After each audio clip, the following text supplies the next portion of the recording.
that's really good. Yeah, Rebecca would like try to do it. Did it work? Yeah. Okay. Hello, sir. How are you? Hi, nice to see you. Yeah. Yeah. Thank you for being here.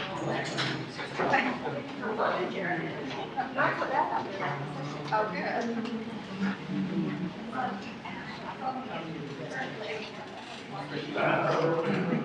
It's been 2 weeks.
Doesn't matter. Dia Channel Wilson. Yes. Dia Movement Channel Wilson. Moving Pirates. forward. Dia the Pirates. Moving forward. Isn't that three? Three Pirates? Okay.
Thank you very much, and you will be seeing more of those fine musicians here in just a few moments. I've always said that when I get to heaven, first of all, I hope I go to heaven, and when I get there, I really want to play the saxophone, and since it's heaven, I think I'll play like that. So yeah, great job. Thank you so much. Fantastic. Well, the time is now 6 o'clock, and the regular May 13th, 2025 Kingsport City Schools Board of Education regular meeting is called to order. At this time, I'm going to turn it over to Dr. Andy True. He has two special guests with us who are going to kick things off. Thank you very much. I'm very excited to welcome all of you, and also two special guests to us tonight that are coming to us from Jackson Elementary School. So I'm going to ask Anna Brown and Karsten Land to come up. Anna and Karsten are going to help us with the pledge. And we had a lovely conversation out in the hallway beforehand and got to know these two fine folks outside. Anna, I'll start with you. We were talking a little bit about the Lighthouse team. Tell me a little bit about the Jackson Lighthouse team and what that is. You help do things around the school.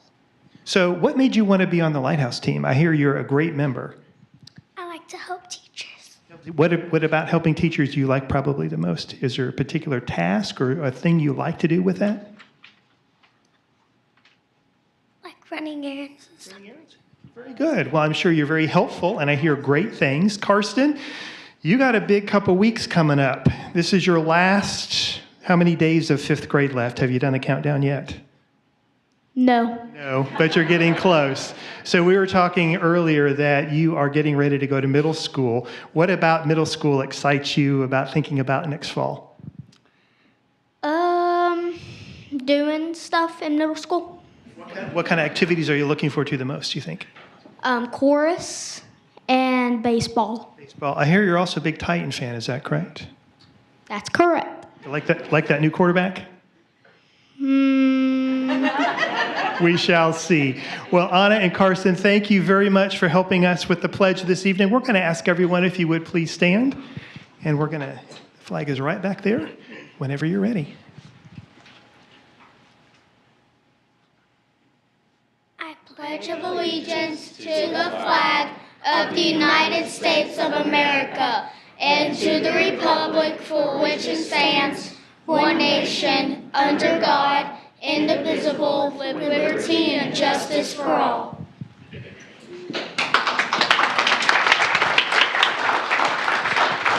Thank you so much, and you all finished strong there at Jackson Elementary. We're so glad that you were here with us, and we hope you have a wonderful summer. The countdown is definitely on, for sure.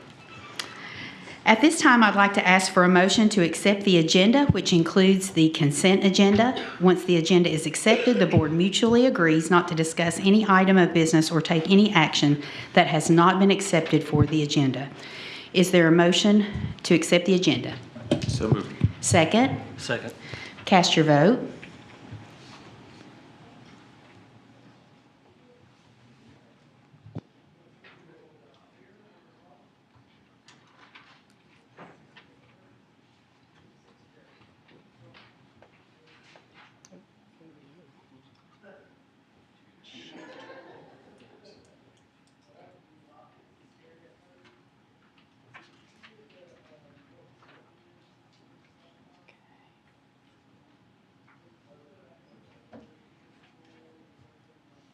Okay, I think, has everyone cast their vote?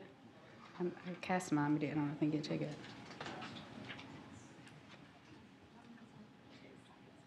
Okay. Let's just take an audible vote. Okay. Oh, there it is. So that has been approved. At this time, Mr. Todd Golden will recognize Adams Elementary School, the Destination Imagination Team.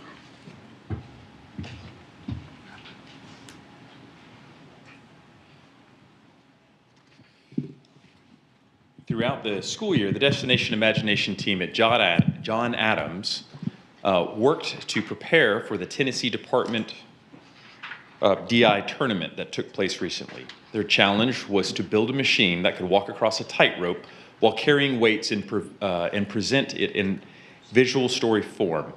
Per the rules, no adult involvement was allowed, which is very difficult for adults to sit back and watch. The team's creativity, teamwork, perseverance, and humor was an inspiration throughout the process.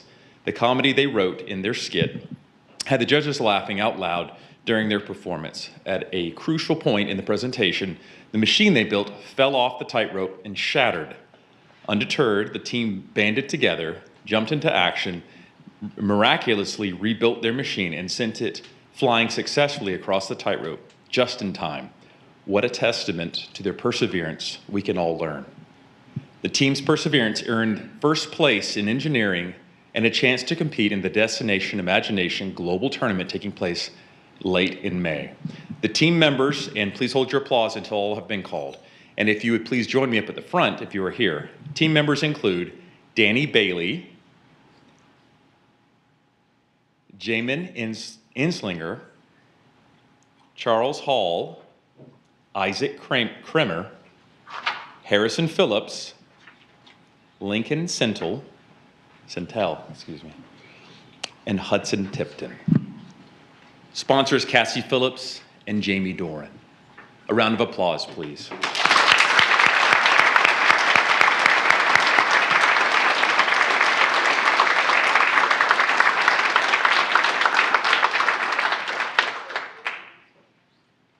To the Cheesy Kings, your award.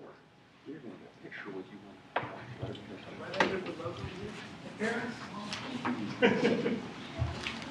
By all means, parents, yes, if you'd like to get a picture, that's quite an accomplishment by the Cheesy Kings.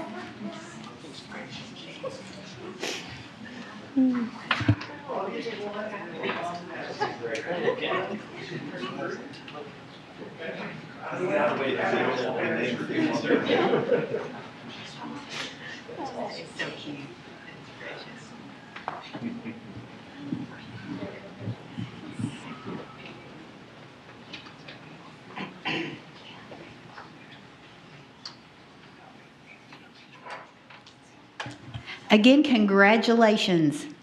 Job well done. At this time, Jamie Jackson will be making a recognition for the Dobyns-Bennett High School Saxophone Ensemble that you just heard from. So, Ms. Jackson. Yes, and what an amazing job. I felt like I was walking into New York City, Carnegie Hall. You all are so talented, so it's an honor to give this recognition.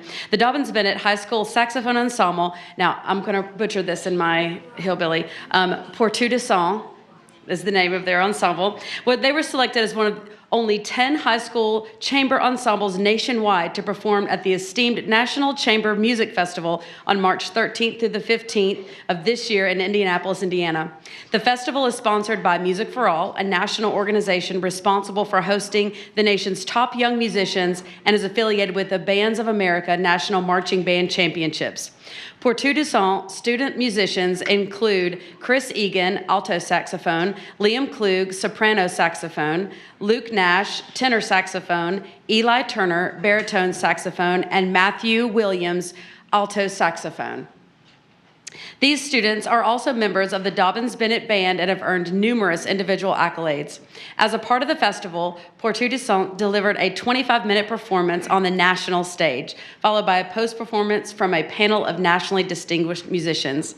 I would just like to say thank you guys for the hard work that you've put in, for the way that you represented Dobyns-Bennett, and also for the extra opportunities in the community. So if you would like a jazz ensemble or a group of musicians to perform, just reach out. These guys do an amazing job. As an event coordinator myself, they have done an amazing job for some of my events. And I would like to turn it over to Leif Cook, who would like to say just a few words. This recognition actually was written up before they achieved actually their more meaningful achievement, which was the Fish-Off National Chamber Music Contest. While we were at the Music for All event that Mrs. Jackson just referenced, we found out that we qualified for an even more meaningful event. So these kids literally just got back. You'll have to, Luke Nash is Jim's son. You'll have to ask Mr. Nash about the travel logistics of their trip to Notre Dame University for the Fish-Off competition. The Fish-Off competition is the longest running chamber music competition in our country. Only 2 ensembles have ever qualified from the state of Tennessee to participate. One was our guys this year, and the last time a group from Tennessee qualified was a Dobyns-Bennett sax quintet in 1991. 91? 92. Oh, it was a woodwind quartet. Anyway, Dobyns-Bennett has a tradition in the event. And then I wanted to recognize Stacia, who I just asked, Stacia Howard. I get no credit for these kids. The band provides an infrastructure for their excellence, but Stacia Howard is the teacher of all 5 of these kids and has done an amazing job with them. So thank you again to the board for recognizing them. Way to go, guys.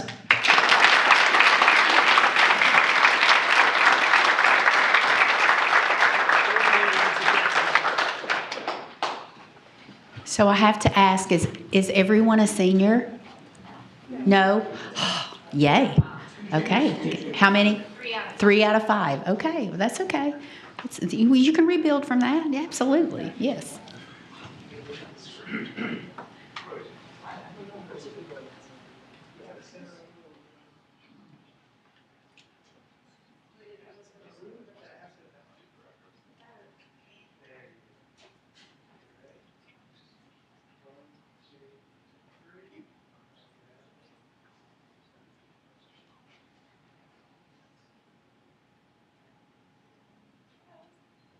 Again, congratulations, and for those who are graduating seniors, best of luck in the future. We really are so proud of all of you. Thank you so much. And at this time, we are going to see a short video from the Dobyns-Bennett Cyber Tribe robotics team, followed by recognition by Dr. Philip Marshall.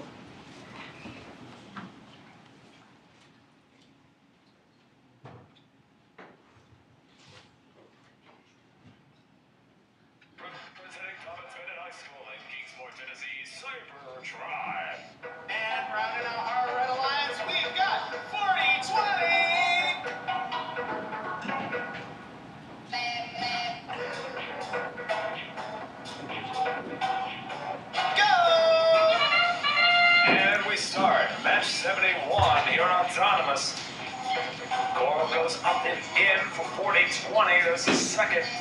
Little lengths to counter. 10:38 gets it in the processor.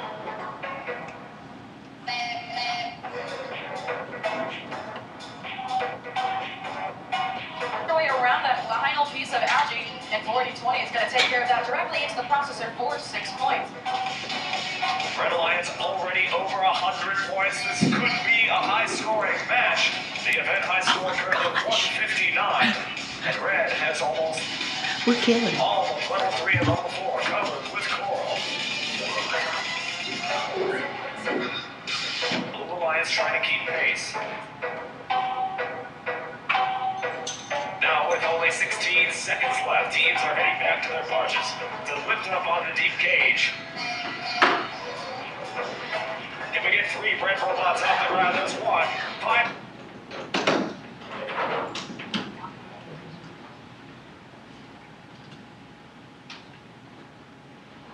seconds with Operation Orange in the air. 3, 2, 1.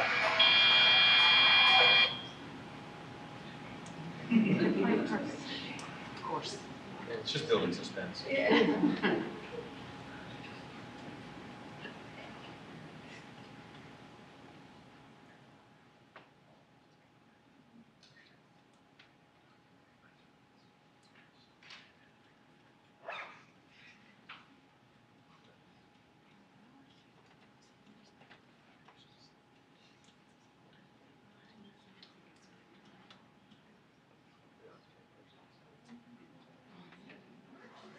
Okay, it looks like our video is paused for a moment. But I am Natalie Pickett. This is actually my rookie year for being a part of Cybertribe. I think this is our 12th year? Someone who's been with us a lot longer. So what's really exciting about Cybertribe is that it really blends kind of the essence of a sporting event along with engineering, teamwork, and competition. And this year we finished #1 in the state of Tennessee, top 2% in the world. We are Rocket City champions, and we won the Autonomous Award for Smoky Mountain Regional.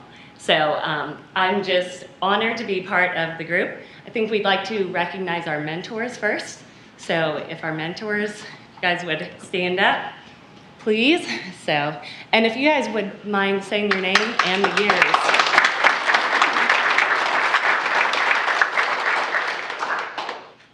So, Burton Nibble. Yes, thank you. Brad Wilson, I've been a mentor for 6 going on 7 years. I'm Caitlin Wilson. I've been a mentor for 3 years. And then, of course, our coaches. I'm Reed Connor. I am the head coach of the robotics team. Jason Jones. I'm one of the assistant coaches. I've been with them 5 years. And our students. Let's start here with Veronica. Yeah, I'm Veronica. She is our operator extraordinaire. So there is not only people building the robot, programming the robot, driving the robot, building fields, coordinating all of the logistics. So for them, they're very shy right now, but they are absolutely essential to the success of our team. Okay, let's see who's up next, EA. I'm EA. I'm on the build team. I'm Ben. I'm on the program lead and Nubler. I'm Seth. I'm on the build team and I'm single. I'm Ken. I'm on the build team. I'm Daniel on the build team and I'm a pro. I'm Sean. I'm also on the build team, and I was technician for both Rocket City and Houston this year. Yes. So. I'm Anna, and I am on the admin team, and I'm our team captain. I'm Michaela Todd. I'm on admin team, and I'm the senior this year. And on behalf of the team, I'd like to present the board with some of our team shirts. We're all wearing them today. Wonderful. Thank you so much. Thank you, thank you, thank you. Well, I think Dr. Marshall has actually a certificate for you. And if you students would come on up here so we can really, everybody can get a good look at you. We're very proud of you and all your accomplishments. I don't really have anything to add because she just said everything so well. The only thing I would say is if you get the chance to go by and look at where they do this work, you should, because it is a really cool facility. great mentors, great leadership from the community, and involvement with the community is really awesome. And as you can see on the page there, it's only going to get better. So go check it out if you get the chance. And this is our recognition of all of your all's success.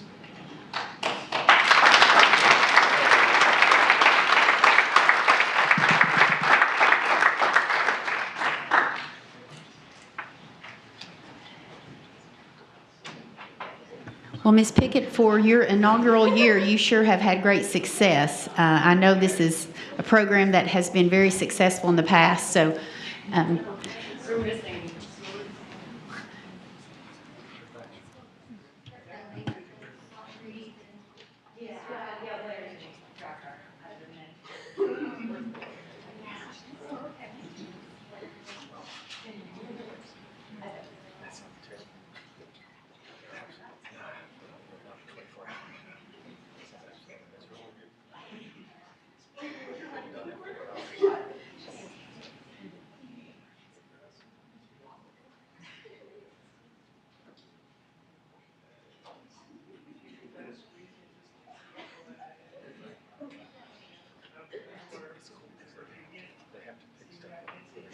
Then at the very end, they got to go hang and suspend themselves off the ground with extra points.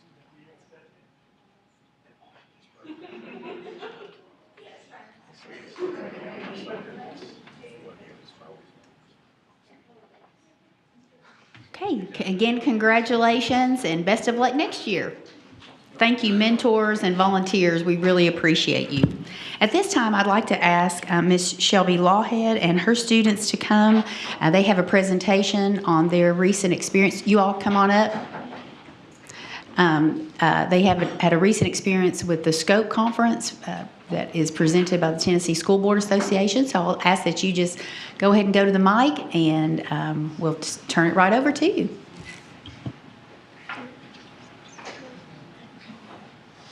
Hi, I'm Mercy Adidikun.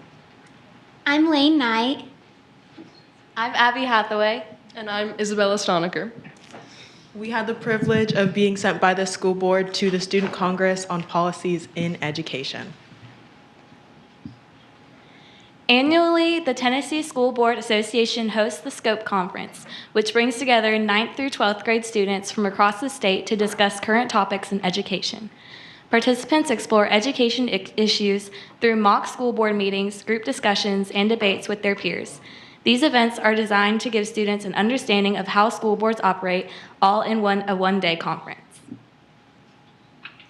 We were given 4 topics to debate among our peers that were there. The first one was all students must complete at least one post-secondary course in high school. The second, uniforms shall be worn by all students. The third one, the school calendar shall be increased from 180 to 200 days.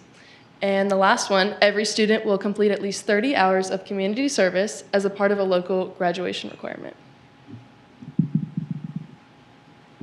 At the SCOPE conference, I got to experience what it was like to debate and have to be voted on, and I got to serve as the superintendent for my group, and that taught me how it was a good experience and taught me what it was like to have to lead people, and that the superintendent and people at the school board have to think of more than just them, but of all the people in the community.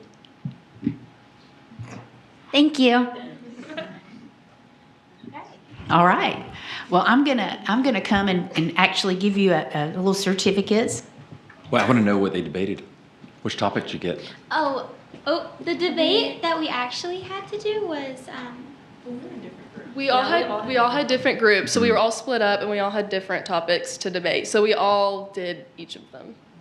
And we were assigned pro or con, like we didn't get to pick. We didn't get to pick, so we were assigned and we had to go with what they told us to do. So of those 4, as a board, which ones do you want us to take out? the main thing was the community service hours. Yes. I can tell you won the debate. I'm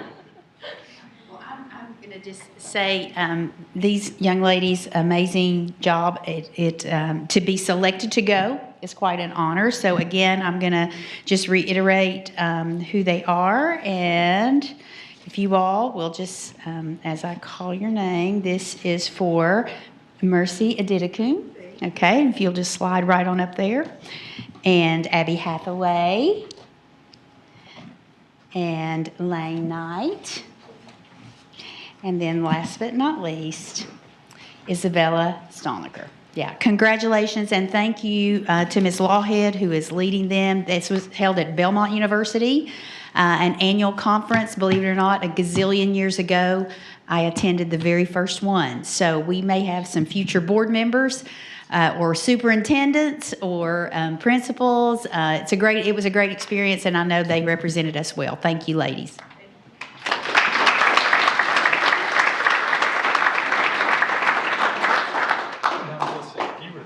You gotta get over and get a picture. I'm okay. How many is it? Is it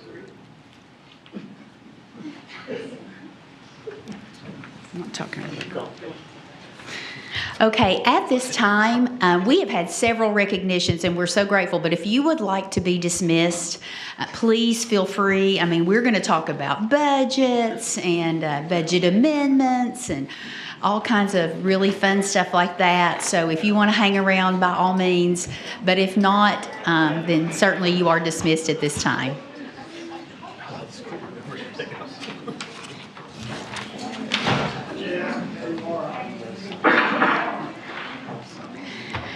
Okay, we will continue on with our meeting. This is the time when members of the audience are invited to comment on agenda items. If pre-approved by the Board Executive Committee, members of the community may also address the board regarding non-agenda items. In order to speak on a topic not included on the agenda per Board Policy 1.404, you must submit a written request to the Superintendent of Schools at least 3 business days prior to the regular meeting. This is not the time to speak about personnel issues, as there are more appropriate ways in which these can be addressed. If you aren't sure how to do this, please ask a board member after the meeting. In your remarks, you may not refer to the students by name without permission from a parent or guardian. Speakers are requested to first state your name and limit your remarks to a maximum of 3 minutes. Thank you. Is there anyone who wants to speak on an agenda item? Okay, seeing none, then we will move on to our first business item. Well, get my paper flipped here. And that is the approval to enter into an agreement with Holston Engineering for Washington Elementary School. Mr. David Fry.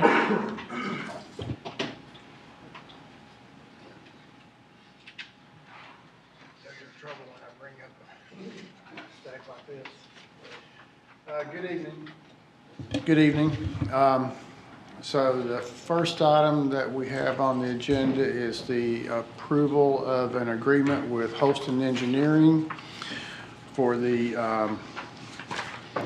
architectural services for the Washington HVAC replacement.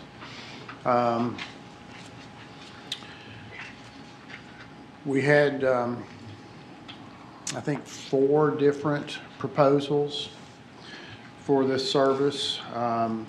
We selected Holston Engineering. They've done several jobs for us before. They were the engineering architect firm that did the HVAC replacement at Robinson Middle School. So we are recommending that we enter into an agreement with Holston Engineering for $240,000. This is a 6% fee based upon an estimated construction cost of $4 million. It's a not to exceed. It'll be 6% of the construction cost, whatever the construction cost is, but not to exceed $240,000. If you'll recall, when the board approved a budget amendment putting this funding in place a couple of months ago. So we recommend your approval for this. Okay, are there any questions for Mr. Fry? Okay, then the recommended action is to enter into an agreement with Holston Engineering for architectural and engineering services for the Washington Elementary School HVAC replacement project. Is there a motion for approval? Motion to approve. Second? Second. Okay, please cast your vote.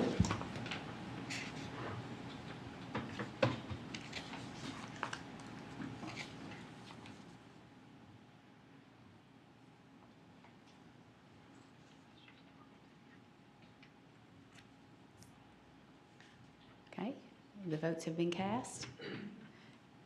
And that it is approved. Okay. Mr. Fry, if you will just move on, the Sourcewell contract for the playground equipment at Washington.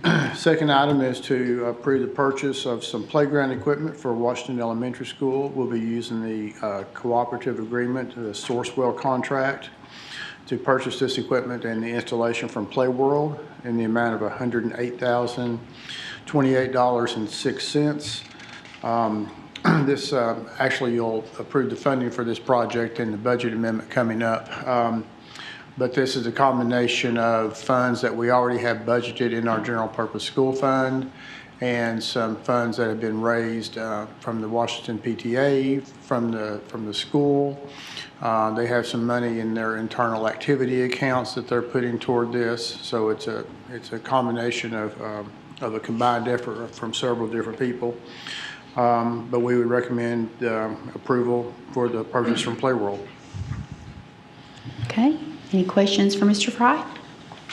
I didn't have a question, but I did look some of these things up, and I would just like to point out, I'm very thankful that we are finding play equipment that is very inclusive. I did see that many of these structures are something that all of our students can participate in, so yes. I wanted to appreciate that. Okay. Okay. The recommended action is to approve utilizing Sourcewell contract 010521 LTS-8 to purchase playground equipment from Playworld Preferred Incorporated in the amount of $108,028.06. Is there a motion for approval? So moved. Second? Okay. Please cast your vote.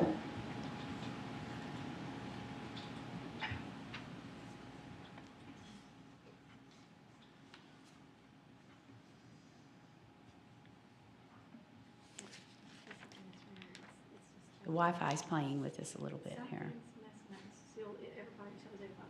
Okay.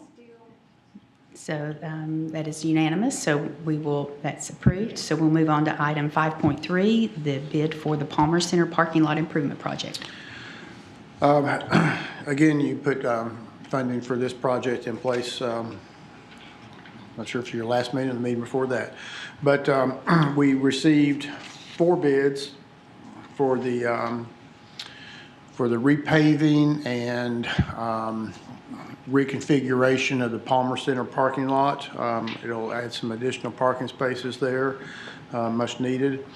Like I said, we had 4 bids that range from the low bid of $370,823.25 to a high bid of $463,315. The estimate from the city engineering, who's doing the engineering work on this project, the estimate from them was $367,055. So the low bid of $370 is just right in line with that. Total project cost, excluding some fencing work that we're going to do outside of this contract, will be $444,987.25. So we would recommend the approval of the low bid from Watts Paving and Maintenance Incorporated in the amount of $370,823.25 and authorize a 6% contingency of $22,249. Are there any questions? No, we have discussed this project at length. Okay, then again, the recommended action is to enter into an agreement with Watts Paving and Maintenance Incorporated in the amount of $370,823.25 and authorizing a 6% contingency of $22,249. Is there a motion for approval? So moved. Second? Second. Cast your vote.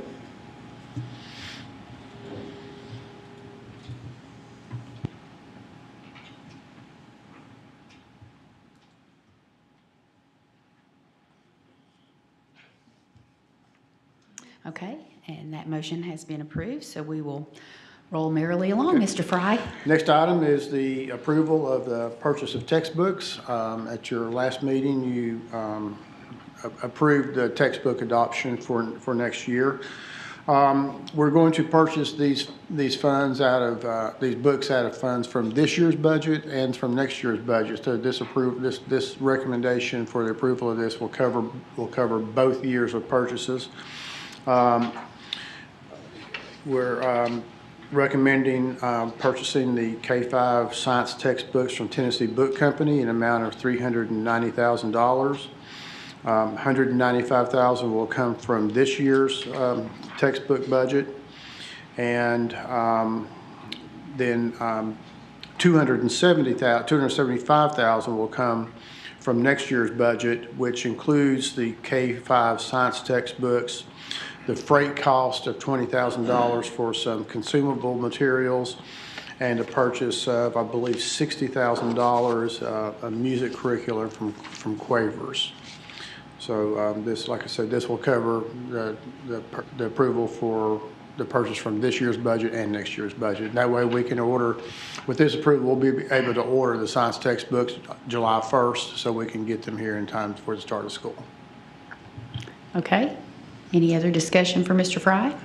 Again, something we've already discussed in a work session. So the recommended action is to authorize the purchase for the science textbook adoption for grades K through 5 from Tennessee Book Company in the amount of $390,000 and issuing a blanket order for fiscal year 26 to Tennessee Book Company in the amount of $275,000 to cover the K-5 science textbooks, freight costs for consumables, and Quavers. Is there a motion for approval? So moved. Second? Second. Cast your vote.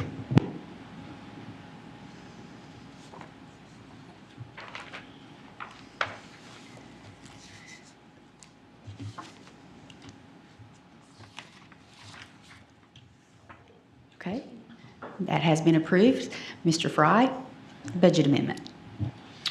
So the next two items on your agenda are the approval of budget amendment number 5 for this current fiscal year and for the approval of the budget for next year.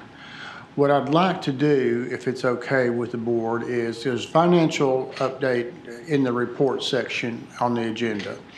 If it's okay, I'd like to go ahead and cover that financial update prior to these two items, as that information kind of flows into those two items. I think if we look at these two items before we do the financial update, there really won't be much sense in doing the financial update at that point.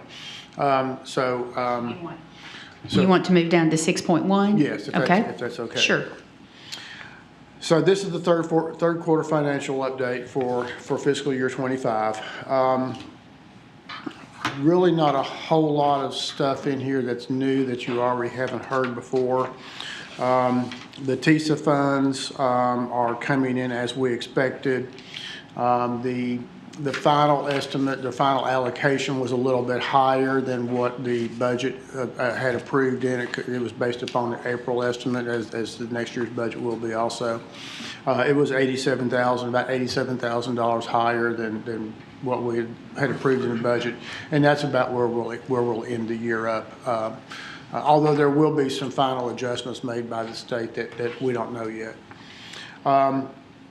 The other state funds, a new item. Well, it was new last year, but this year the Paid Parental Leave Act funds that we receive reimbursement from the state, where teachers can take 6 weeks of paid parental leave that's funded by the state.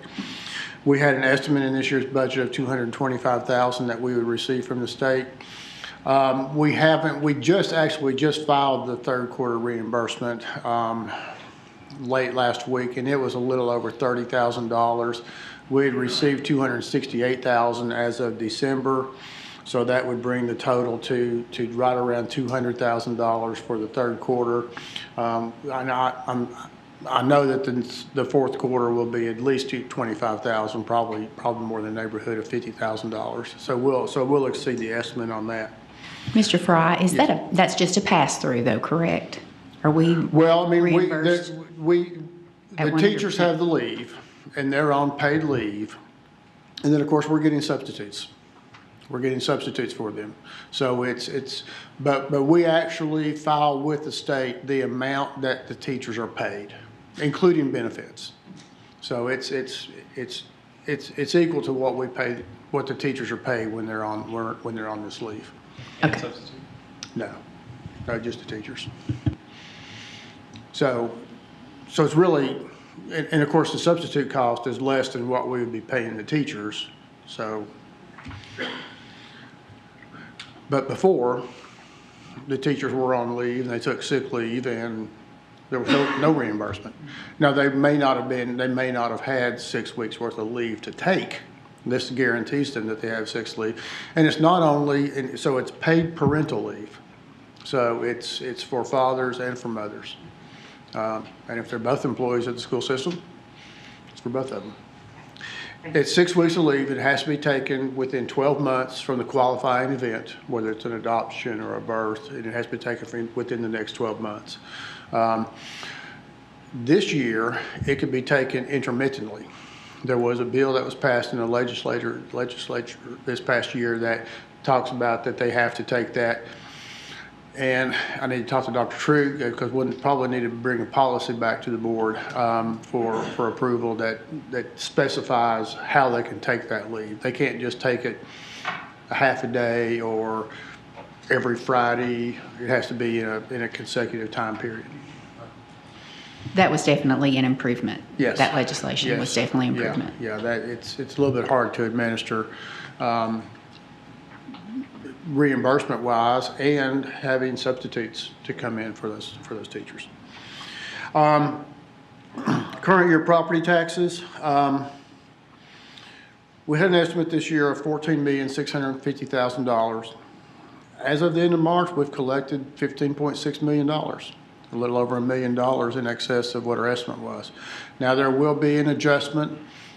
I've estimated about $325,000 that'll be taken off of that we've not received yet for the tax increment financing adjustment that has been going on for several years and will go on for several more years because those TIF agreements are generally 15 or more years in length. We've received the money that we receive, and we've already received what we get in March, which is what is paid by all the taxpayers by the end of February when tax bills are due in the counties. So we won't receive very much the remainder of the year. So I actually will expect the final amount will be less than what we've gotten so far once we take off the TIF adjustment. But I do think that we'll be probably $500,000 over our $14,650,000, which is good news. On the other hand, sales tax, we've received about 76% of the sales tax collections through the end of March, which is good because that's over 3/4 of the amount, and $414,000 more than this time last year. But I can tell you that what we collected in March, we've been collecting, except for the holiday months, we've been collecting about $1.2 million a month.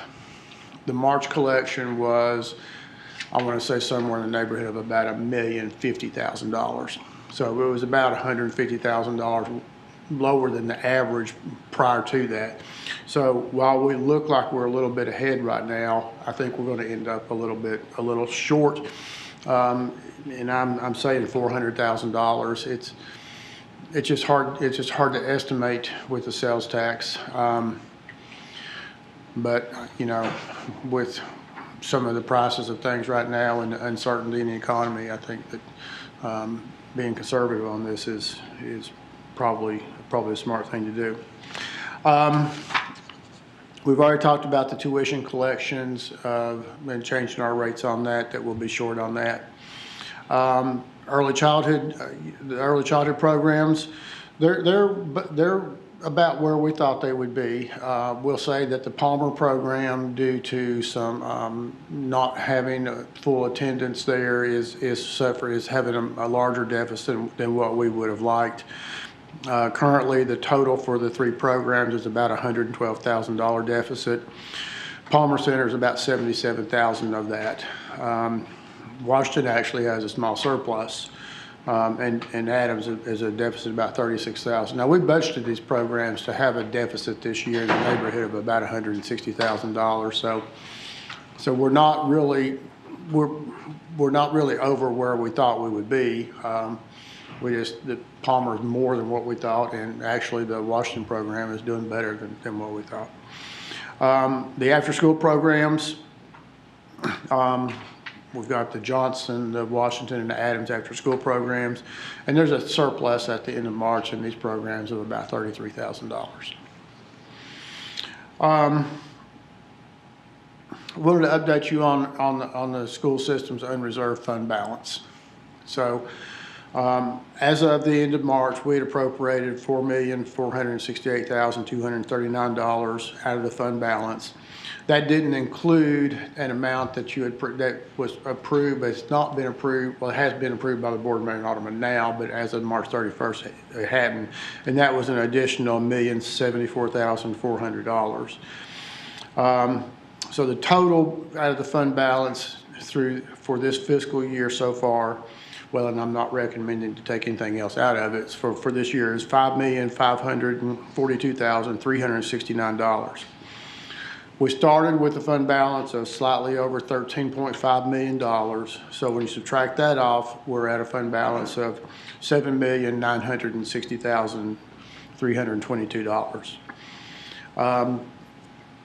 I've had in this financial update for each quarter now of the funds that we saved because we paid for some operating expenses out of this year's budget with some leftover ESSER funds, just a little short of $1.5 million. I think our revenues, it looks like we're going to be a little bit over in property taxes, a little bit short in sales tax, a little bit over in TISA monies, a little bit under in tuition collection. So I think that our revenues are going to pretty much come in overall about what we estimated for the year. I think we're going to pretty much break even with our estimated revenues. We know that we're going to be about $1.5 million under because of the ESSER funding. And I think that we're probably going to be about another $1 million under just due to vacant positions and turnover in positions where we've budgeted for, maybe 10 or 20 teacher positions that retired, resigned, and we've filled with lesser paying positions. So I do think that we'll save probably about $1 million in our budget. Which if you add about $2.5 million back to the 3.96, that puts our fund balance at the end of the year somewhere in the neighborhood of $10,460,000. Now, it's not going to be $10,460,000, but give me plus or minus, I don't know, but I think we'll end up, somewhere in the neighborhood of $10+ million in our fund balance at the end of the year, which is a good thing. So let me update you on our school nutrition fund. So you know that we are utilizing the CEP models at all of the schools this year, system-wide CEP, where all of our students in all of our schools are provided a free breakfast and a free lunch. We also joined the NETCO organization. It's the Northeast Tennessee Cooperative. It's several school systems that have grouped together to do bulk purchases for food.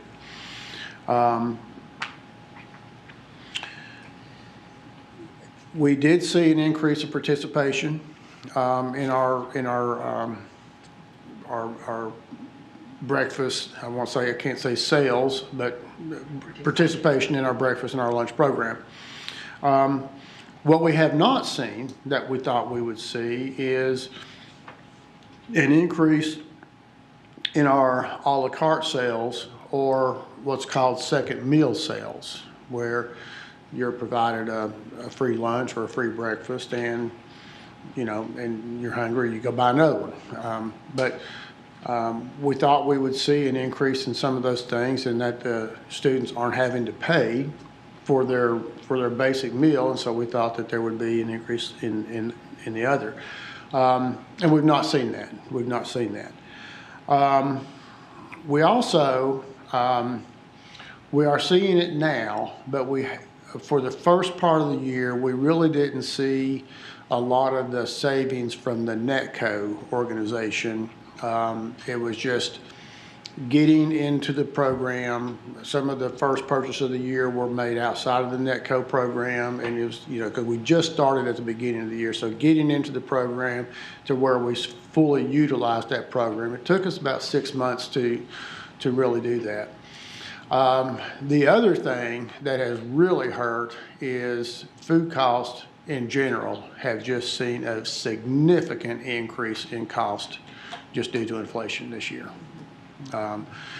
You'll see in a budget amendment that I'm going to recommend that I think I'm recommending to increase our food budget from $2 to $2.5 million. So that's really hurt us. So we're expecting at this point to our expenditures to exceed our revenues by $880,000. Now, of that $880,000, there's about $400,000 that is being spent on equipment and repairs, some major repairs of equipment, such as spending $30,000 to repair a walk-in cooler or freezer in lieu of going out and replacing that piece of equipment, which might cost $150,000. But by spending the $30,000 or $40,000, we've extended the life of that piece of equipment by 10 years. We've just weighed the benefit of repairing it versus replacing it.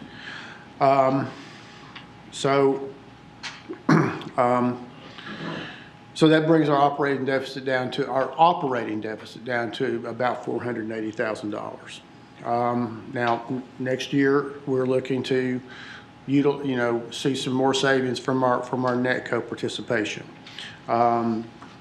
We're looking at ways to increase our revenue through a la carte sales, second meal sales, and strategic menu options. Our staff has discovered that by offering certain menu options that our participation increases. If you serve food that people will eat, they'll you serve it and they will come and get it. Their fund balance. So at June 30th, 24, their fund balance was $3,264,000. The rule of thumb in the school nutrition business is that you should not have more than 3 months operating expenses in your fund balance. The state, the federal government considers that if you have more than that you have an excess balance. They don't want to see a large balance in there. Our projected budget for next year is a little over $5.6 million. So 3 months of operating expenses would be just short of $1.7 million. And we're expected to end this year at about $2,284,000. So we still will have an excess balance. But I'll have to say, I wasn't, and I know our staff wasn't anticipating a deficit in this magnitude. But as I said, I'm looking at increasing our food budget by $500,000, and we're going to be about $500,000 operating short, in deficit. So if food costs had not really had the major increase that they had, we might be breaking even. So, can I ask a quick question? Sure. What's the sales revenue right now on a la carte? Do you happen to know? In total, I can tell you if I can get my computer up real quick. So a la carte, second meal sales, catering, there's the total revenue from those right now, because if we're anticipating a growth of $500,000 roughly. So our projected revenue for this year in a la carte sales is $230,000. Okay. And second meal sales and catering? Well, I really couldn't tell you on second meals and catering. I've got, I mean, a la carte is a separate line item, and the second meal sales are just embedded in just student lunch sales. What's the total budget for our, was it in here? Maybe I missed it. The total budget for this year? 5.6? So it costs 5.6 per year to feed all the kids. Yes, now there's a couple, $200,000 or $300,000 worth of equipment in that, but that's our budget. Yeah. So we'll, 5.2. Yeah. Okay. And what was the, because I know when we entered this program, to have the government pay for every meal and nobody paid anything, there was supposed to be not only savings, but also revenue potentially. There is. Okay. There is revenue. It's just that our cost right now, especially our food cost, when we get reimbursed, you know, our breakfast and our lunch reimbursements are at a certain rate. Mm-hmm. And right now, that with the food cost, the way that the way it is that reimbursement rate is just not covering the cost. It has not been inflation adjusted. No. Was the net? Now, I think that there is maybe some legislation or some stuff in the works that might adjust that, but it's a big might. Now I do anticipate that there will be additional savings now that we're fully embedded in the NETCO organization. But I think we had some growing pains for the first few months. But I think that now we're more embedded in that to where we'll realize more savings. Okay. Thank you. But I will tell you, and you'll see in a minute, that next year's budget, recommended budget, is going to be in a deficit.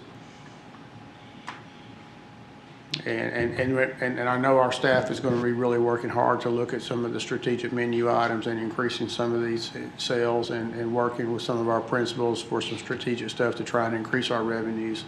But we'll have to really look and see where we are next year, and maybe this time next year take a really serious look at our CEP offerings.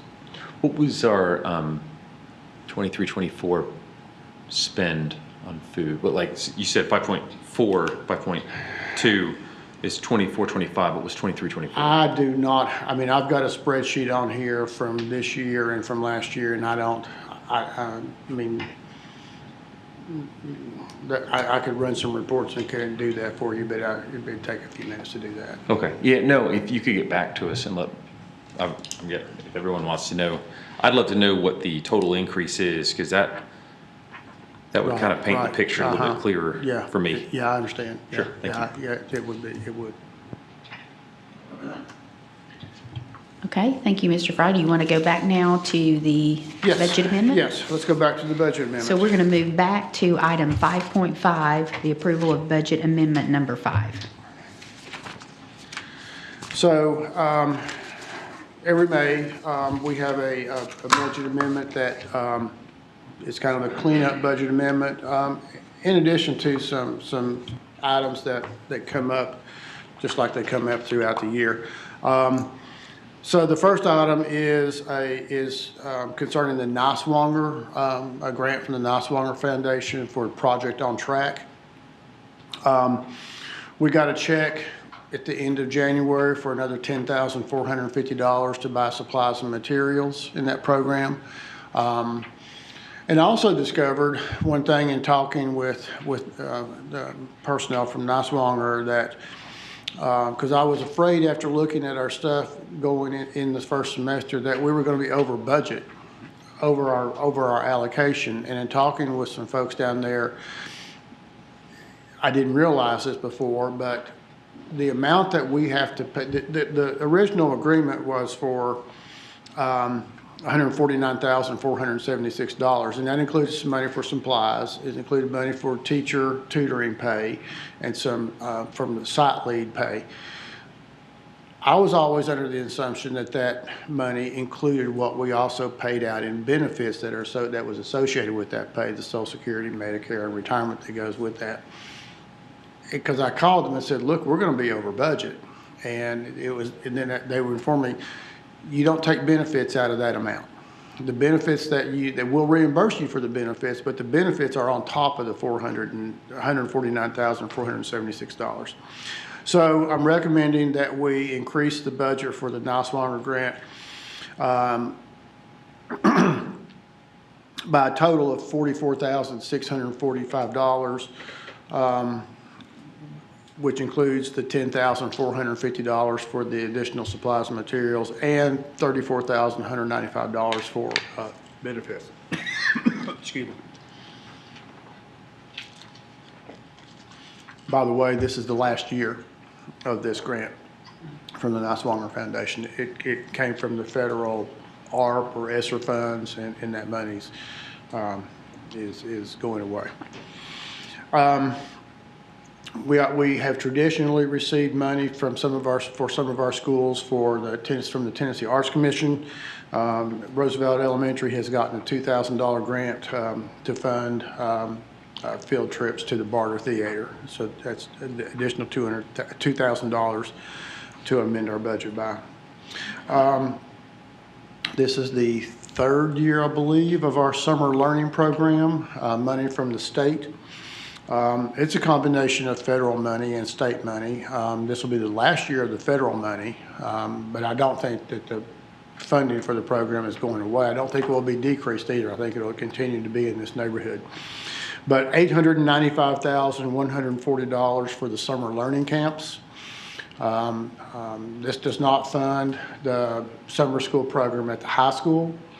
We increased the budget, our local budget, to fund that because we knew that the ESSER money we had previously funded that the past couple of years with ESSER funds, but that money's gone now. So this summer we increased the budget last year, our local budget, to fund that locally.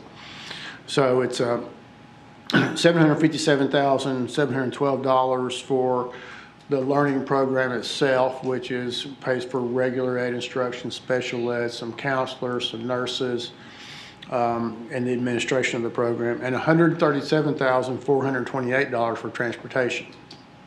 We will spend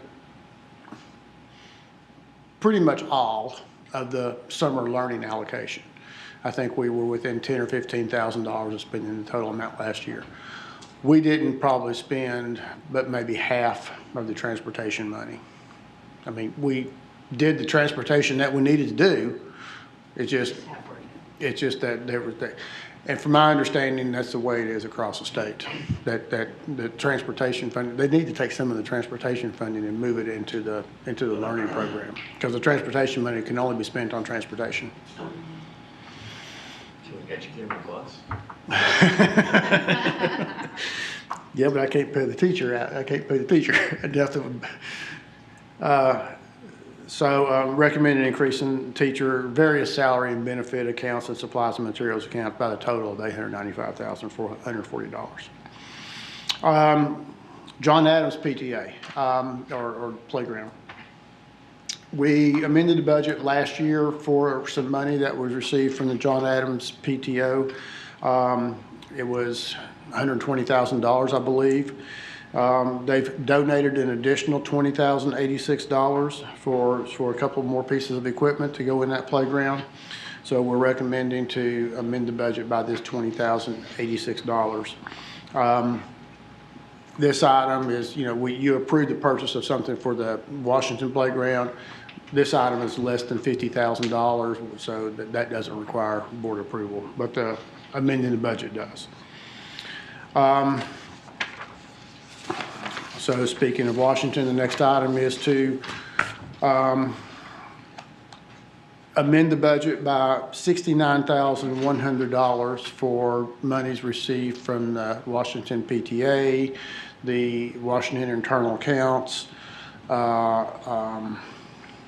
So that money is coming from money that they've had in their internal accounts. Plus, they've raised about another $20,000 this year specifically for this project. This will be combined with some monies that we already have in our project to fund the total project of the $108,028 that you all just approved the purchase of. one of the cleanup items that we have every year, that we have some transfers from 2, 4, 6, 8, 9 of our schools to transfer monies from an instructional category to a support category or to a non-instructional category. We've got we got requests from Dobbins, Bennett, Sevier, Jefferson, Kennedy, Lincoln, and Roosevelt, and Washington. I'm not going to read through all of these. You know, if you have any questions, please let me know. But it's some fairly small transfers to buy things like cafeteria speakers and some lighting in the Proudmoore Theater, classroom furniture, some things like that. So I believe that is all for the general purpose school fund.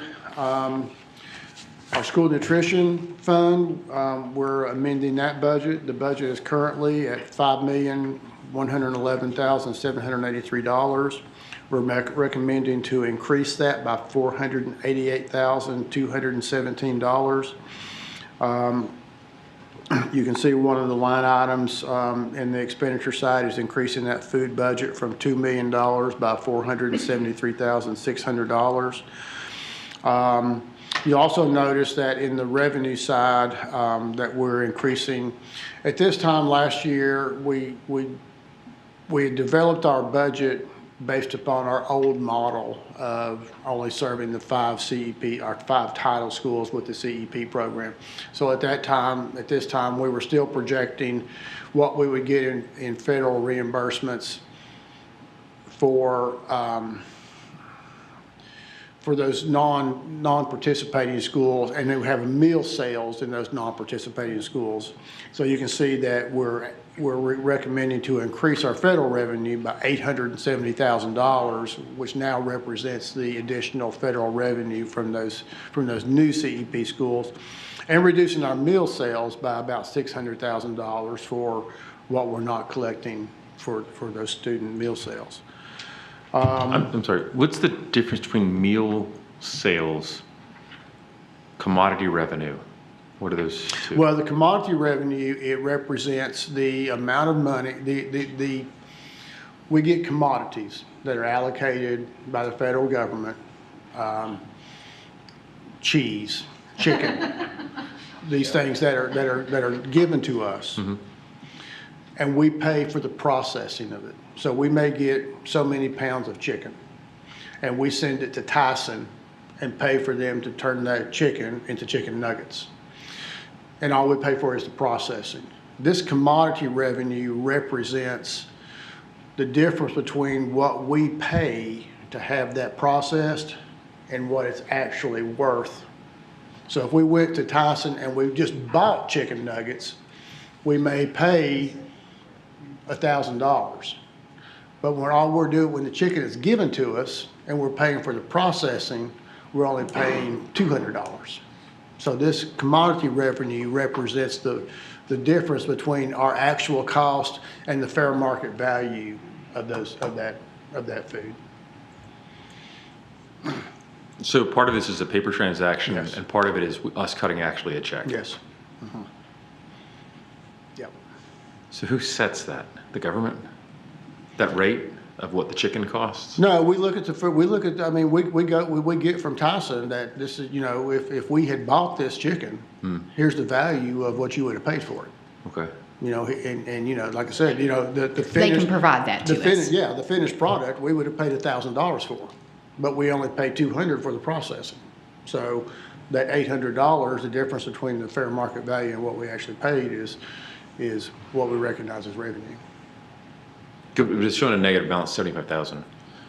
Well, so that's another item of one of the things that we're short on this year too, is that we didn't get the commodities that we had anticipated getting. So we had to buy chicken from Right. Tyson Mhm. directly, not Yeah. through the food co-op? Well, it might have been through the food co-op, but we didn't get the commodity raw chicken or cheese or whatever we would have gotten. And so meal sales would be à la carte? Is that, Now, meal sales would have been, well, meal sales would include student breakfast, student lunch, adult breakfast, and à la carte. so It would that's include- money it people would actually include- paid in? Yes.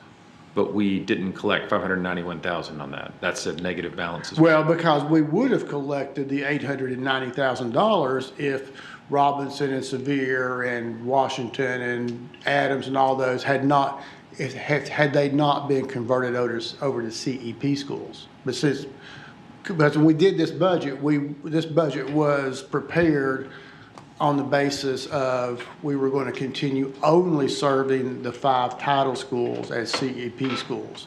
But then after this budget was approved, then we converted to the system-wide CEP. So this will be therefore- adjusted for the new So therefore, you're budget. seeing the adjustment between the meal sales and the federal revenue collections. Our federal revenues is way up and our meal sales is way down. Because we don't have, we're only, of that $298,000 in meal sales, $230,000 of that is à la carte. So in our actual lunch sales, system-wide was only about $30,000. So is this not an allocation issue because we receive or we purchase X amount of dollars in food, and then we provide those meals? So is this spoilage caused by à la carte being offered, no one purchasing it and us having to dispose of it? No, I don't think that there's a spoilage issue. It's just that It's just we just attributed the wrong amount on the estimate that was created for this. It was just the wrong amount attributed to it. Yes. I mean, because we were anticipating More sales than à la carte? Yeah, yeah. Mhm. Now, like I said, but when we prepared the budget, we were also anticipating having regular meal sales at the 6 previously non-CEP schools, at Washington and Johnson and Jefferson and Adams and Robinson and Dobbins-Bennett. When this was presented to the board, we were told that the federal reimbursement would match our costs. And I don't. Well, I mean, of course, our costs have escalated. And our federal reimbursement hasn't kept up with the escalated cost. So are there things that we could do as board members to try to get attention drawn to this? Our federal legislators, et cetera? Potentially, I mean, because it is a federal issue. I mean, it is. Do you know if it's being discussed? I think it is being discussed. Okay. I apologize. I don't mean to belabor it. It's just,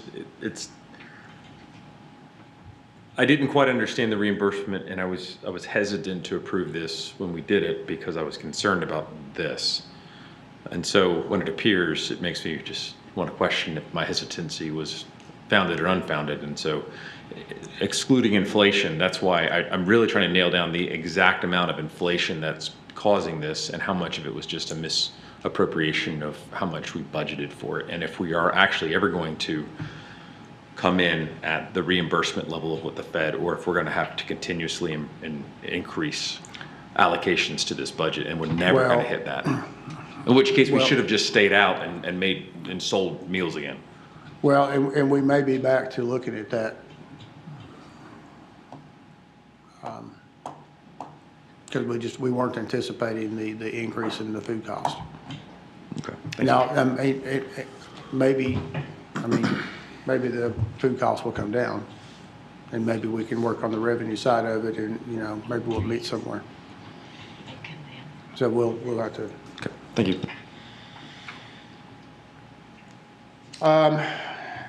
So we also have our federal projects fund and our school special projects fund. Our federal projects fund is where we have our federal entitlement grants, our Title I, Title II, IDEA, Carl Perkins, and some miscellaneous federal grants that are worked in there. At this time of the year, we don't have the final allocations for those grants. We're preparing budgets now based upon, we're preparing FY26 budgets now based upon our 25 allocation. That's what the state has told us. We do not know what your 26 allocation is. Prepare your Title I budget and your IDEA budget based upon what you're getting this year. And that's the way it was last year. So we're adjusting. We've had a couple of small new grants. The estimates weren't far off. We're increasing this budget by a total of $54,410. Pretty much the same thing with our special, our school special projects.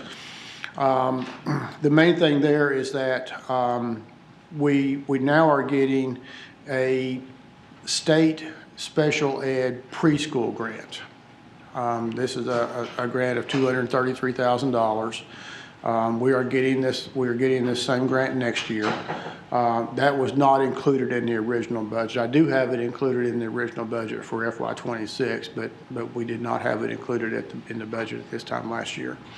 So we're recommending, and then there are state preschool grants, and don't get the two confused. One of them is for regular education, and one of them is for special education. It has had a small decline. So we're increasing this school special projects fund budget by $231,947. And just a small item is that the money for the John Adams Playground, we've had that money allocated into a general project fund account. So we've already amended the general purpose budget. We'll be transferring that money over to this project. We set it up in this project because we suspected it was going to be a multi-year project. We had indication that the initial donation from the PTO wasn't going to be the final donation, and that's the way it's worked out. So that's everything I have in this budget amendment number 5. Would ask the board to approve that. One more quick question. I apologize. The Niswonger Foundation project, does that support actual employees? Like, is there someone being employed with those dollars?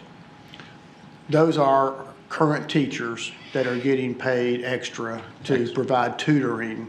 Okay. To those students, to those identified students. So when that goes away, then that program folds. We're just not paying the extra amount for that. That tutoring goes away ostensibly. Yes. Okay. All right. But no one's going to lose a job over this. No. Okay. No, this is extra pay. Okay. This is extra pay. Okay, any other questions for Mr. Fry? Okay, then the recommended action is to approve budget amendment number 5 as presented. Is there a motion for approval? So moved. Second? Second. Cast your vote.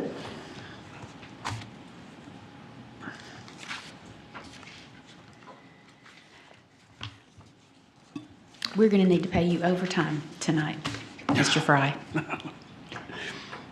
And that has passed unanimously. And so now the biggie, the approval of the Kingsport City Schools fiscal year 25-26 budget. Okay, we have a budget for your consideration. We talked about this at your work session in April, and we've got the final budget ready for your consideration this evening. I'll run down through our estimated revenues and then look at our expenditures. When we talked about this a couple of weeks ago, or 3 weeks ago actually, we did not have our April estimate of TISA funds. We do now have our April estimate of TISA funds.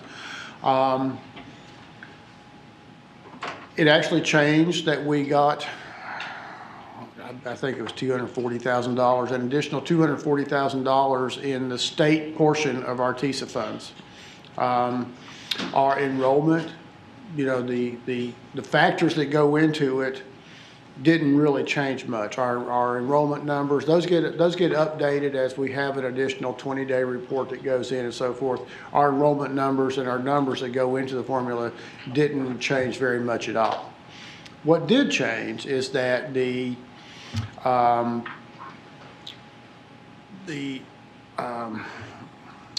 think of the name of it, the ability to pay factor is now, they got that, the cyber index and the, gosh, I'm drawing a blank, but what happened is that Sullivan County, the ability to pay in Sullivan County actually went down compared to the rest of the state. So every county is, the equalization factor is applied to every county, and some counties go up, some counties go, stay the same, some counties go down. Actually, the ability to pay in Sullivan County went down, I want to say like 0.2%, which in turn lowers the amount. So when you see on this first slide that it's funded by 30% local and 70% state, what happened in Sullivan County is that the amount that was required to be paid locally went down, which the state went up by about $240,000. So we did see a little bit of initial money in that. As far as I know, all of the factors like that are now in our estimates. There's no equalization number coming back in. The only thing that's going to be changing now between, we will get a May estimate and we'll get a June final allocation.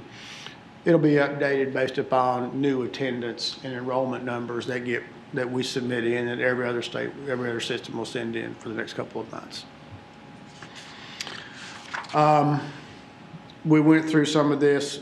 I won't go through some of this. We talked about in the next 3 or 4 slides pretty much last time about the additional base allocation of $220. You can see the detail on the base and the weights and the direct funding. You can see that on that 4th slide that that's, you can see the very bottom where we were at 70.44% state funded, and now we're at it's changed to 70.39.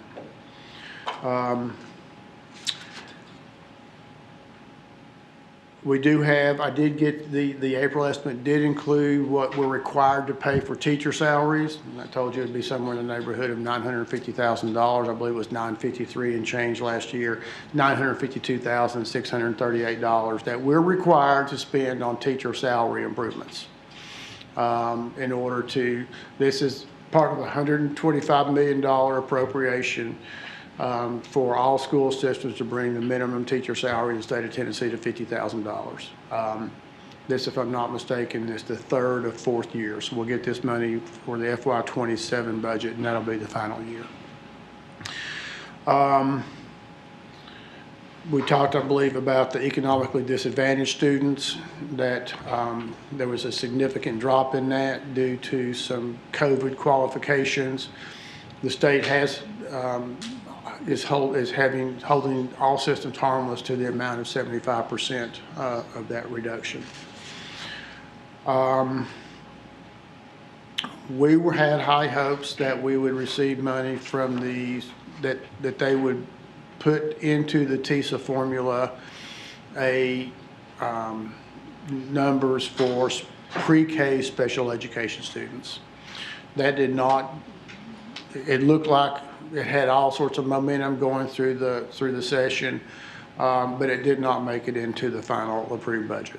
Had it made it into the final approved budget, we could have potentially seen additional state revenue of about $1 million, or somewhere between $1 million and $1.4 million. Hopefully, it got introduced in 24, had some steam in 25, and maybe 26 it'll get into the budget. It has a large price tag. I want to say somewhere in the neighborhood of about $150 million statewide. So hopefully it'll get over the hill next year. I've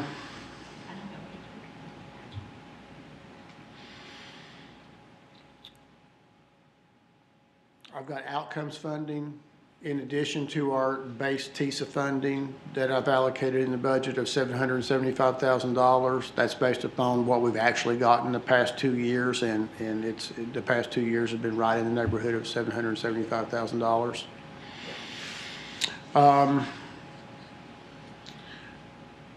Teacher bonus. So included in this budget are funds to pay a teacher bonus.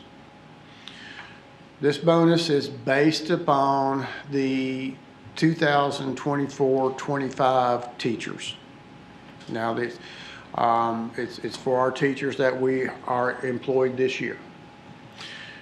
This money is not coming until next year. Therefore, that's why it's in the 26 budget. It's in the state's 26 budget. We will not get the money until after July 1st.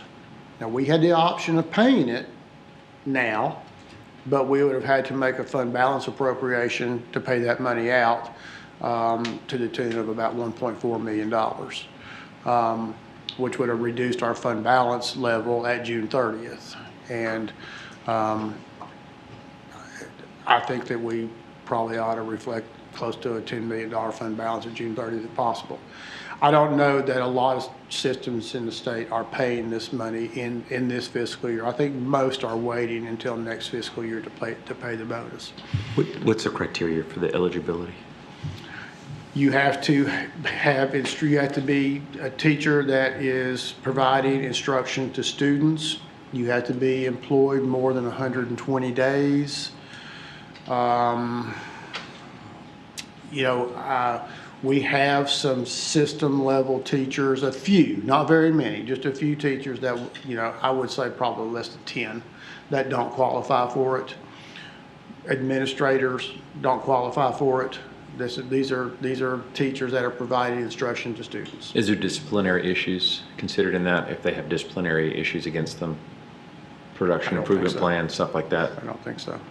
It's just they have to have that. They have to be employed by the school system for more than 100 days. Is that a state requirement or is that our requirement? State requirement. Okay.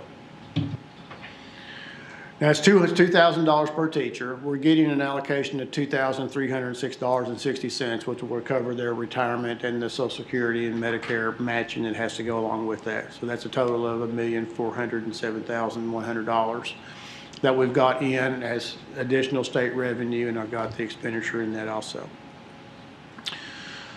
County property taxes. I've got an estimate set at $15 million. And this is one of the reasons why I wanted you all to look at the financial update prior to this. Based upon the assessed value numbers that the 25 budget is based on, we should not be getting the excess of $15 million that we're getting this year. I don't know if the collection ratios are higher than what they have been in the past. But when I look, now of course, you can't, you can throw out the assessed values that the 25 budget is based on. In the 26 budget, the assessed values are totally new. But I don't have those numbers right now. So if I were to base the budget strictly on the assessed value for what we know right now, I'd only be recommending a revenue line item of $14,675,000.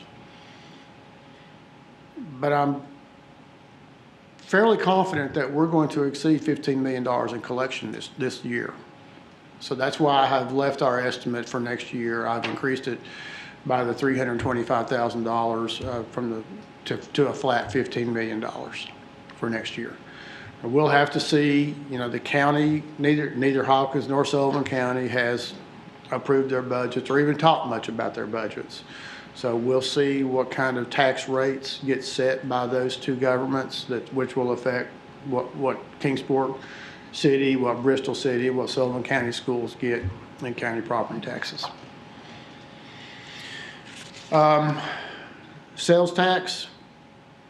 I'm not projecting much of an increase there. Our estimate for this year is $15.5 million.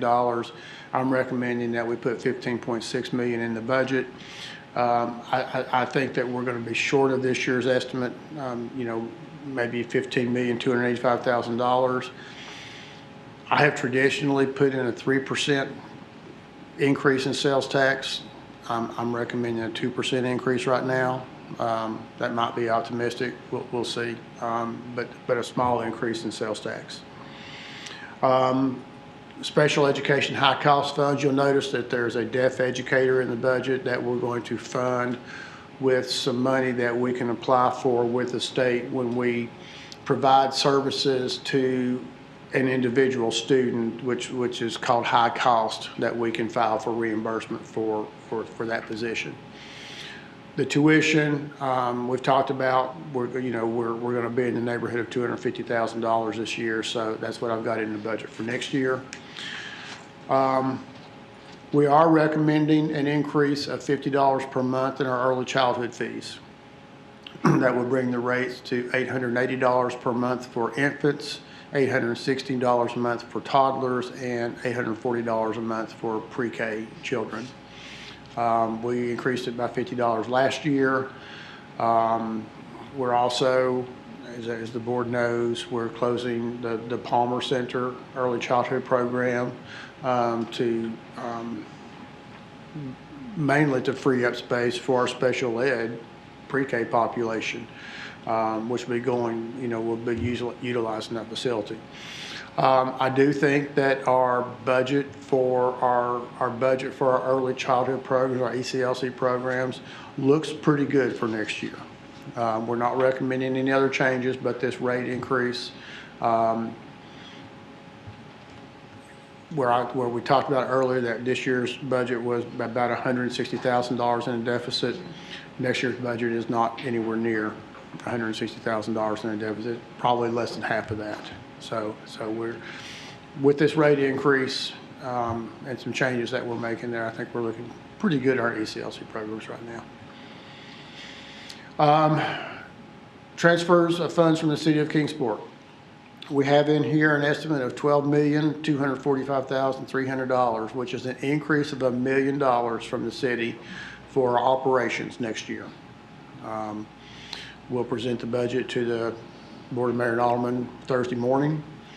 They'll vote on the budget in June, but this is what we're recommending to include in our budget, and recommending and asking the Board of Mayor and Aldermen to fund an increase of $1 million in their transfer, which will add to the maintenance of effort, and then a small adjustment in debt service.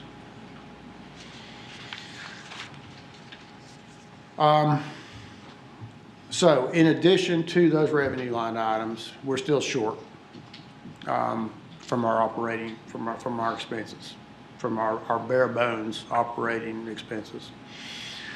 I do have in the budget a appropriation from fund balance for a one-time bonus for our classified employees. I didn't mention anything about the classified employees when I talked about the teacher bonus, and I'll talk a little bit more about it in a minute. But we've got $631,000 of appropriation coming from fund balance to fund a bonus for our classified employees and for our administrative and the teachers that don't qualify for the state bonus. We've also kind of at the last minute appropriated an additional $300,000 out of fund balance to assist our special education program. We've been working on our IDEA budget this past couple of weeks, and with some increases in personnel that are required there due to IEPs and to services that we have just got to provide to those students, and with some pay increases that we've done, and with some flat allocation, we've not seen an increase in those IDEA funds for a couple of years. They were about $600,000 short of what they needed in that budget.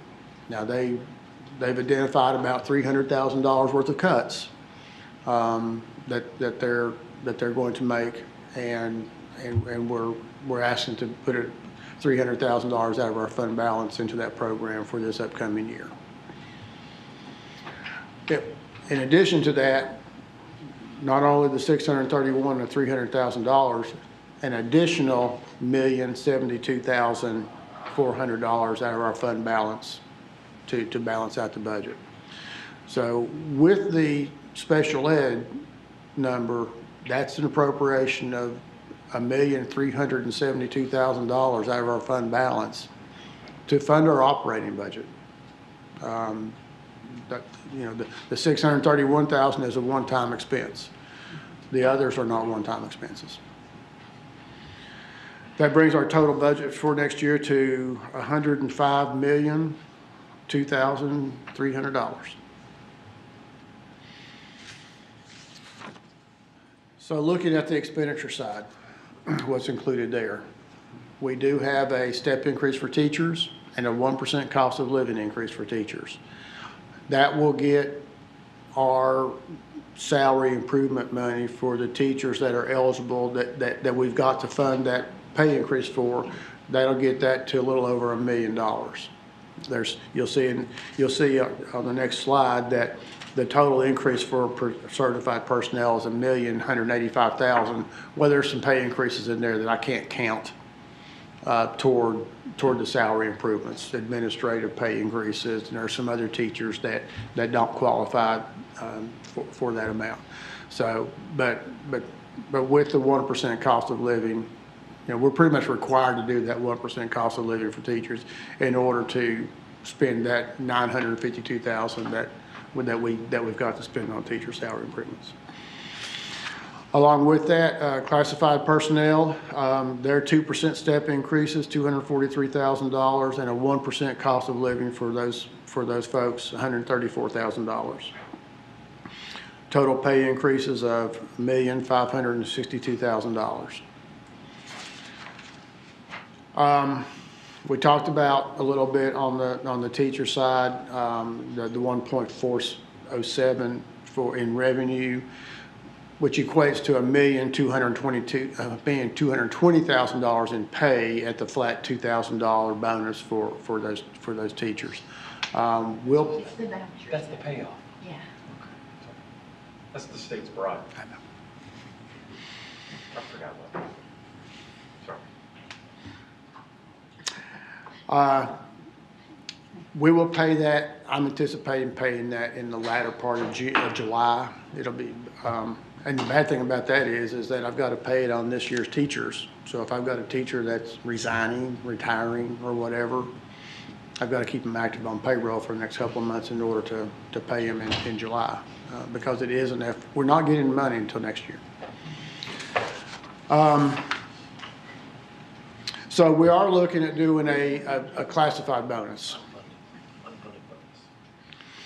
We are looking at doing a classified bonus. We just felt like that if the teachers are getting a bonus, that we need to do something for our classified staff.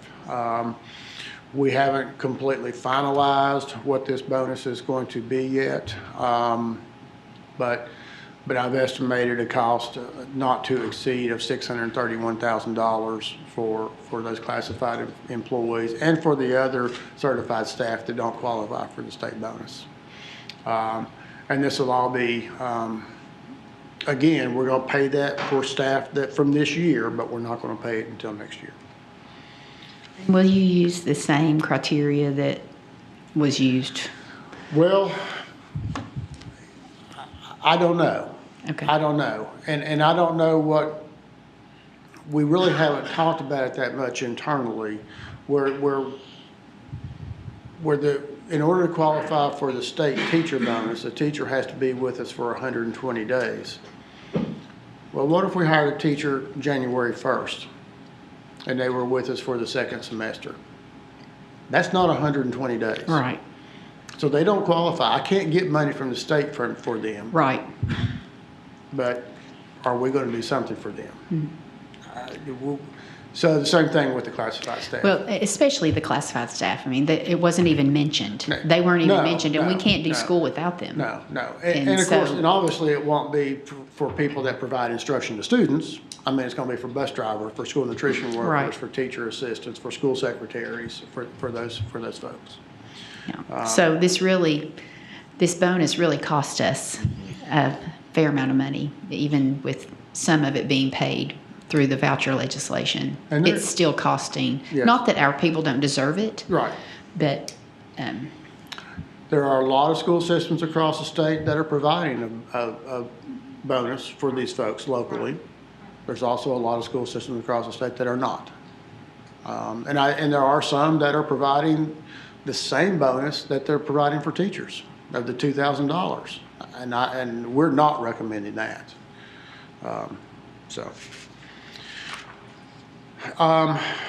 New positions. Well, we don't really have any. Yeah, we've got the deaf educator that I referred to, and we've got, these are not new positions. We have 6 teaching positions that were 100% funded by the ISM grant. We picked up 25% of their salaries this past year, another 25% this year, and in 27, it'll go to 100%. That's $196,000. So other increases. 5% increase in health insurance costs for active employees. $130,000 increase for retiree health insurance. Classified retirement rate is going up for the folks that are in the old legacy plan, $60,000. We've got a $150,000 increase in our substitute budget. That's not an increase in rates. That's just that increase in the amount of substitutes that we're providing. Along with the teacher pay increases, we adjust the coaching supplement pay scale and their steps and those things. That's an additional $57,800. Our voluntary pre-K grant. This is a grant that we've been getting, for years, but we've been getting the same amount for years. We get about somewhere between $80,000 and $90,000 per classroom that's supposed to fund a teacher and a teacher assistant. And we have 8 classrooms, it doesn't fund a teacher and a teacher assistant. It might fund a teacher, and it might fund a teacher, a portion of a teacher assistant, but it doesn't fund both. So this is an increase from $65,000 that we're currently paying to an increase of $75,000, which will make the total amount we're putting into the program $140,000. We've got an increase in our technology budget of $75,000, but this is an increase in what we're going to spend for E-rate reimbursement. So with this increase of $75,000, we're going to get reimbursement in the revenues in there on the revenue side of 80% of this money. So with the E-rate program, what we spend, we get 80% back from the federal government. Pre-K expenses, this is some operating money for our pre-K program that is kind of outside of the grant. Some of this is for special education. It's just that our pre-K program and what Palmer Center has had to operate on, it's just been bare bones for a number of years. So I actually had, and if you probably don't remember, but in a previous presentation, I think that number was 25,000, and I reduced it pretty significantly. Audit services, that's a number that we get from the city that we have to pay. Liability insurance, building insurance, those are numbers those are premium costs, premium increases that we don't, these are items that we pretty much just don't have a choice on. We are increasing, did I miss a slide? Oh, yeah, I did.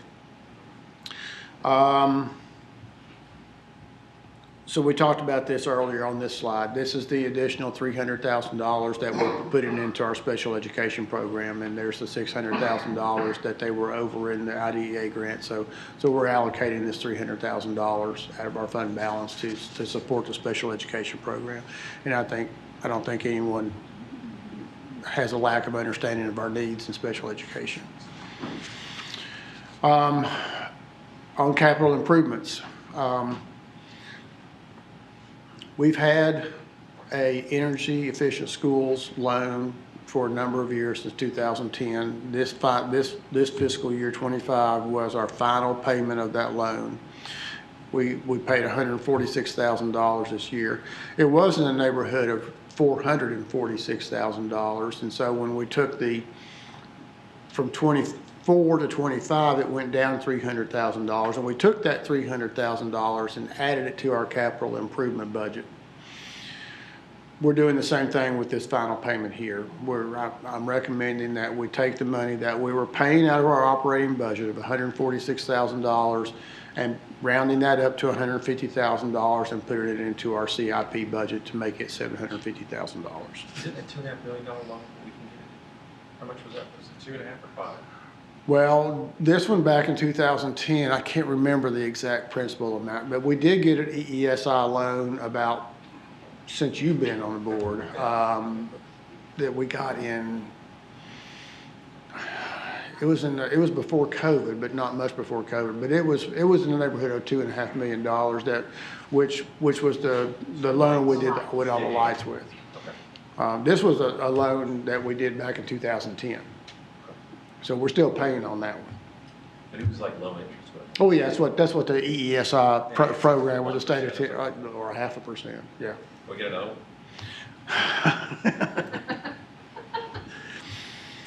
one.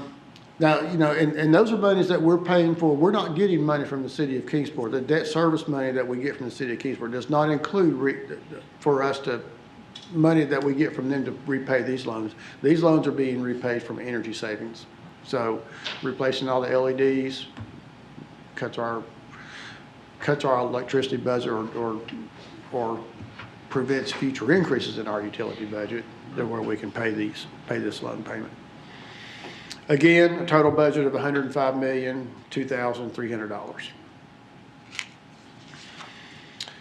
So we still have our school nutrition funds and our federal programs funds and our school special projects funds. So school nutrition fund, we've talked pretty much about that. $5,633,800.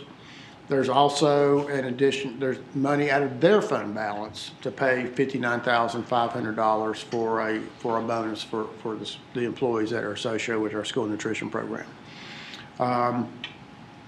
There is a fund balance appropriation of $670,000. Just short of $300,000 of that will be spent on capital equipment. And then the $59,000 one-time money for bonuses. So we won't be spending the amount out of fund balance in 26 that we spent out of fund balance in 25. At least that's the projection. We still are going to continue the CEP program at all of our schools, and hopefully we can turn the corner on that.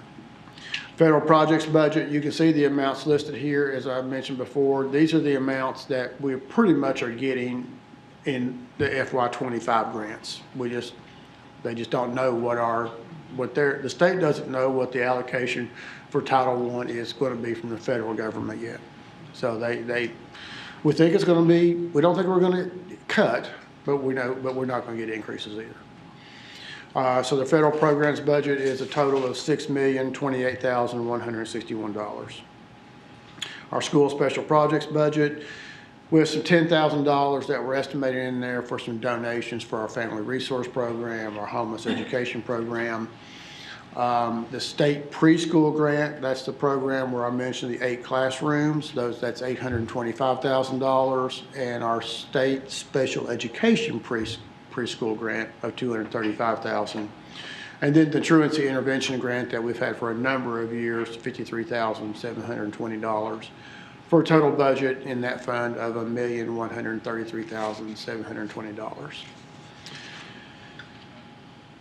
That brings, I won't read all the numbers of those funds, but that brings the total for all funds to $117,797,981. Still not our highest.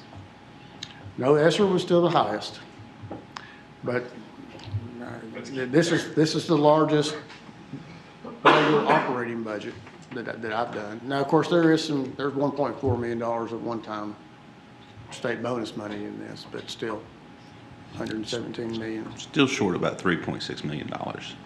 That should be in there. Yes. Yeah. So, I think that might be important to asterisk. Yeah. That should be a little over $120 million. Yeah. Okay, that is a lot. Thank you, Mr. Fry. Thank you. So, the recommended action, is there any other discussion? I know our eyes are kind of glazed over. That's a lot of numbers and a lot of commas, for sure. It's a lot of money, and we are grateful for the funding and hope that it's not reduced with other upcoming budgets. Okay, so the recommended action then is to approve the fiscal year 2025-2026 Kingsport City Schools budget as presented. Is there a motion for approval? So moved. Second? Second. Cast your vote.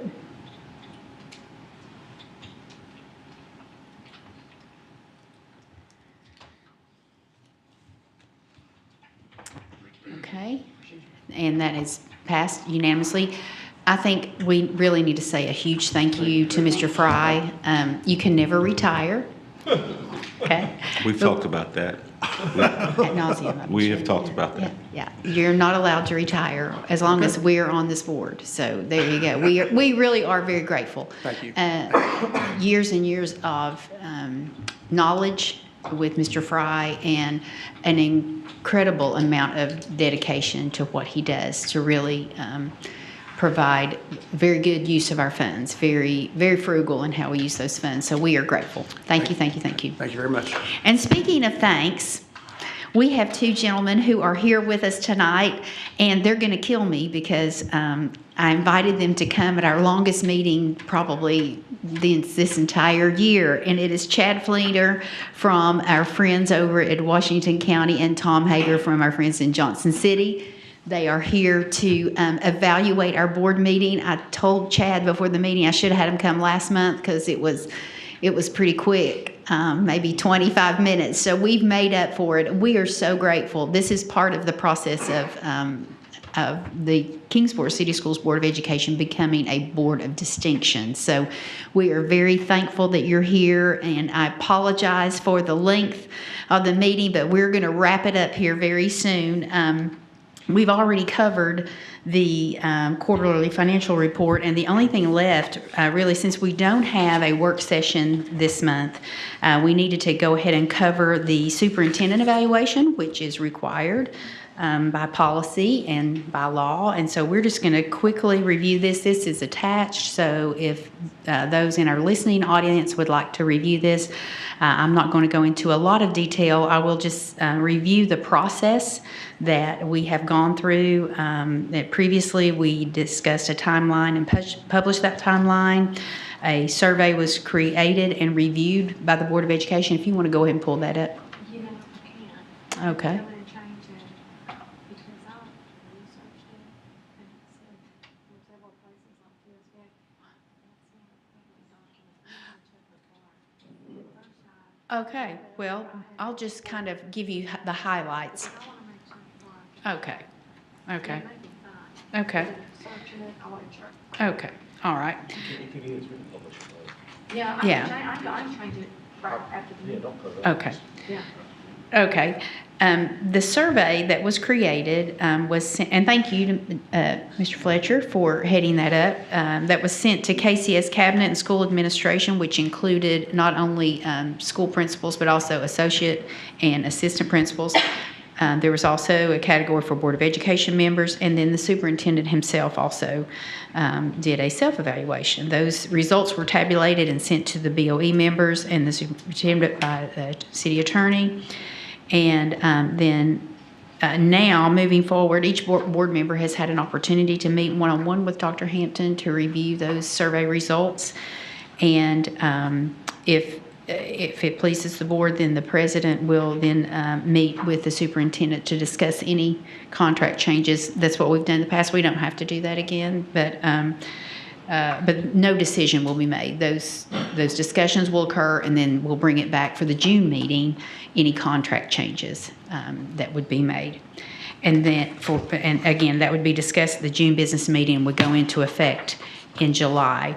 But I just want to say, the results, we're blessed to have Dr. Hampton in the role that he is filling. Had a very high rate of participation, which speaks volumes.